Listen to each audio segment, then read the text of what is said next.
My life for the last 40 years has been to help build up civil society as a means of improving the lives of people today and for the future. My name is Ashok Khosla. I work here in Development Alternatives. I've been working here since 40 years when we started. When I came back after doing my PhD to Delhi in 1971, that period was very important for India because when I started, people used to laugh at me. They said, what are you talking about? Our problems are very different. We don't have any pollution. In fact, people would say we need more pollution. The original vision that led me into, and my colleagues into, setting up Development Alternatives was really a sense of outrage that there should be so many poor people in our country and so much destruction of the environment on which they live. So we set up a social enterprise, one which was both driven by social objectives, but was also working in the marketplace so that it would bring business principles to bear on our problems. And that's basically what we set up in 1982, 40 years ago. Since then, a large part of our work in dealing with young people is, number one, helping them prepare to get jobs. Number two, to be able to understand how important it is to preserve the health of the environment. To be able really to look at how environmental work, planting trees, doing agribusiness of various kinds which help rejuvenate the soil, the water systems, the food production. So those are things that we think is very important. The biggest challenges that our people in rural India face, particularly in remote areas, are the lives of women. Women in the household, women in the community, women in the farm. All of them basically are totally exploited. They don't have any say in what kind of life they have. And it seems to me that the number one priority for any government, for any society like that, is to change their status. One, through education, two, through helping them get employment, and three, by making them possible businesswomen. And that is what Development Alternatives has been focusing on for most of its 40 years. We start with the fact that in India, nearly 300 million women are illiterate. They cannot read or write.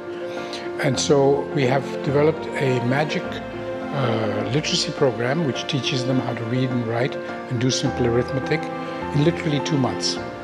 And with that, you can start thinking about other things like educating your children, like going out to get a job which pays well, and like getting further skills, even to become a businesswoman.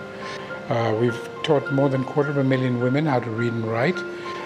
If we were to be able to get a little support, we could create literally millions of jobs. And see, the important thing for any entity to understand is that you can't do it all alone. Almost all our programs are in partnership with local voluntary organizations, NGOs, community-based organizations, local governments, even local businesses.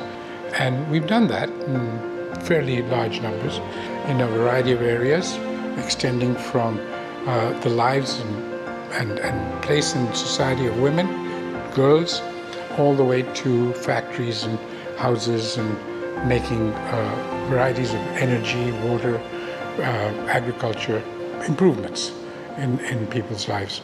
So all of this has been done basically with the one view that by empowering people, particularly by creating enterprises at the local level, you can make it possible for people to choose better lives, to be able to have a future that they look forward to. So that is basically what we do. In any market-based democracy, there are three sectors that are important. One is government, Sarkar. One is business, bazaar. And the third is Samaj, people. And you need a very strong civil society if you want democracy. Now, business generally, in most countries, including ours, because it has a lot of money, becomes powerful and starts controlling the government, and therefore government and business generally tend to go in one direction. So civil society has the job of taking on two sectors. And so it's got to be extremely strong to be able to do that one. So we've got to work together. We've got to put our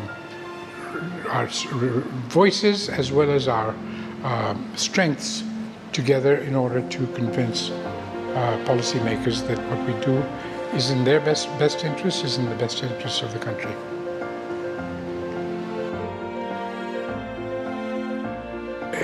It's easy to think of what a good future for India would be.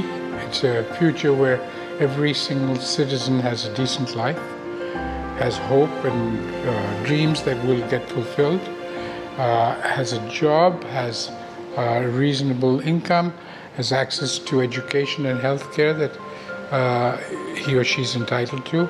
So it seems to me that's not very hard. The question is, how do we bring about a change in mindset among all our people that taking care of your environment, taking care of the resources that your future generations will need, that is something that we're going to have to work on. So I'm sorry, I don't understand how people think when they say there's no need for sustainability. What does that mean? Why it's important is that we think about our children and our grandchildren. We think about life on Earth in the future. We think about leaving behind a world which is at least as good as the one we were given by our parents. Then it is very important. It's fundamental. Without that, there is no future.